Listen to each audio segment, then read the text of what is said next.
आप सभी को मेरा दिल से प्रणाम। मेरा नाम है नरेश मनवाल और स्वागत है आपका हमारे यूट्यूब चैनल पहाड़ी हूँ मैं सुनीता मनवाल में। तो जैसे कि आप लोगों को पता ही होगा कि आज है हमारे यहाँ पे वोटिंग, बट पहले हमारे लिए जो प्रिकॉशन है वो है गायों के लिए घास और चारा तैयार करना। तो हमने अपने घर से लगभग ऊपर गिरिया गाँव में एक फैमिली है, उनके पास से न्यार रखा है। न्यार हमारी लैंग्वेज में बोलते हैं जो सूखा हुआ घास रहता है। तो अभी मैं और सुनीता वहीं जा रहे हैं और वहाँ से न्यार लाएंगे, उसके बाद वोटिंग करने जाएंगे। तो चलते हैं सबसे पहले न्यार लाने के लिए। और ये देखिए मेरे पीछे ये धान की सुंदर खेती और साथ में सुनीता ये मेरे साथ में चल रही है पीछे से। तो चलते हैं आप सबसे पहले न्यार लाने के लिए, क्योंकि उसके बाद जल्दी से हमें वोटिंग भी निपटानी है। क्योंकि देर से जाएंगे तो पोलिंग बूथ बंद हो जाएगा और वोटिंग नहीं होती। तो वो कहते हैं ना कि सारे काम छोड़ दो, सबसे पहले वोट दो।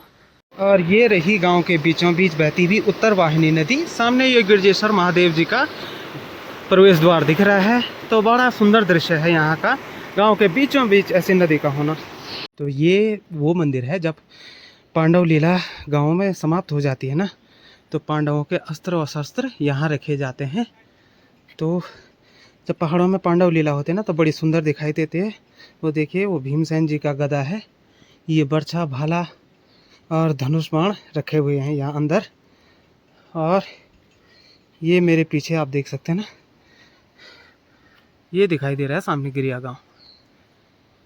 और ये देखिए सामने ये दो भैंसें हमें लगातार घूर रही हैं। सोच रहे होंगे कि हमारे मालिक लोग आ गए, लेकिन हम नहीं इनके मालिक। ये कितना सुंदर बछड़ा है भैंस का। और अभी हमें लगभग और ऊपर जाना है, तो चलते हैं अब धीरे धीरे आगे।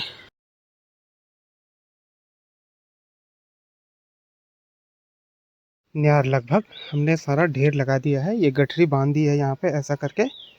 अब लगा रहे हैं हम इसकी भारी, और भारी लगाने के बाद चलेंगे घर की तरफ। तो ये हमने पीछे भारी लगा दी है और अब इसे उठाएंगे, उसके बाद होगी घर जाने की तैयारी।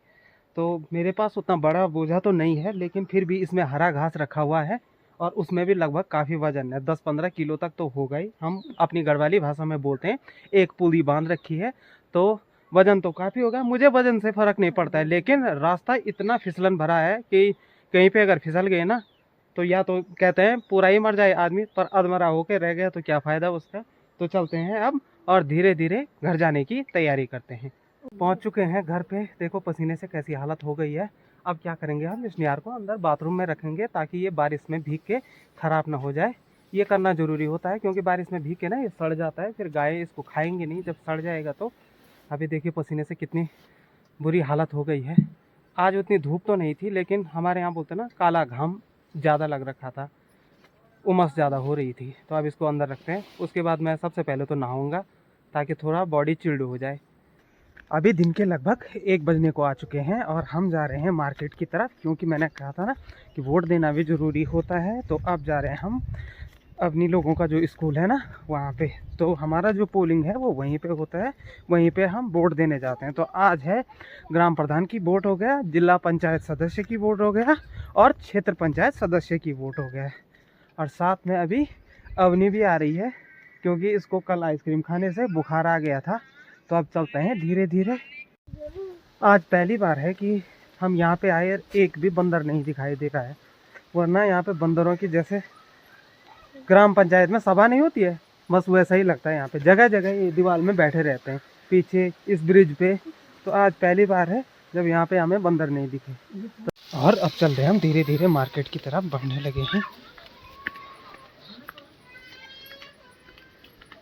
तो ये मुझे स्लिप मिल गई है, अब जाऊंगा मैं पोलिंग बूथ की तरफ और वहाँ पे किसे वोट देना है वो हमने पहले ही निर्णय ले रखा है। तो चलते हैं अब पोलिंग बूथ के अंदर फ़ोन ले जाना अलाउड नहीं था, इसलिए मैं अंदर का भी शूट कर लेता, लेकिन उन्होंने बाहर ही से मेरा फ़ोन निकाल दिया था।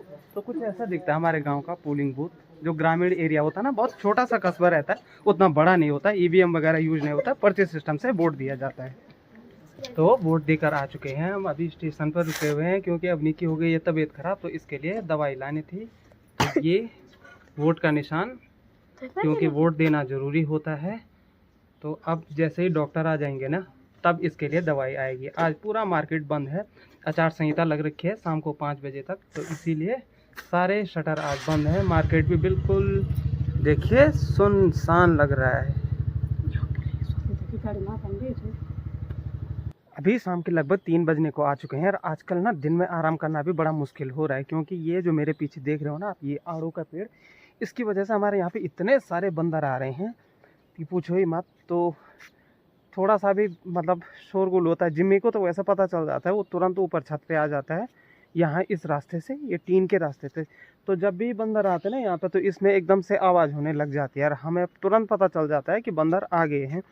उन्होंने इस बार इतना नुकसान कर दिया है कि ये समझो कि हमने अभी एक आड़ू भी नहीं चखा और पेड़ पे गिने चुने आड़ू बचे हैं, वो भी कुछ पक्षियों ने खा दिए हैं और कुछ बंदरों ने।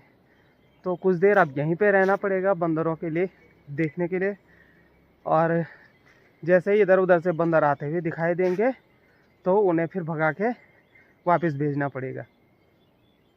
शाम के लगभग 4:30 बजने को आ चुके हैं और मैं एक बार फिर से छत में आया हूँ ये चेक करने के लिए कि अभी बंदर हैं कि नहीं। तो अभी मैंने चारों ओर से देखा तो एक भी बंदर नहीं था और अभी उन बंदरों ने उतना परेशान भी नहीं किया था। तो अभी सही लग रहा है।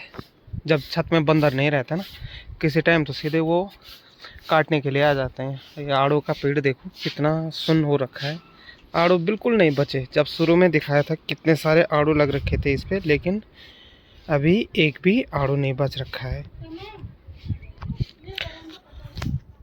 तो आज का वीडियो मैं यहीं पे समाप्त कर रहा हूँ। आई होप आपको वीडियो पसंद आई होगी। अगर आपको वीडियो पसंद आई हो तो लाइक करना, कमेंट में मुझे ज़रूर बताना कि आपको वीडियो कैसी लगी। तब तक के लिए जय हिंद, जय भारत, जय देवभूमि उत्तराखंड।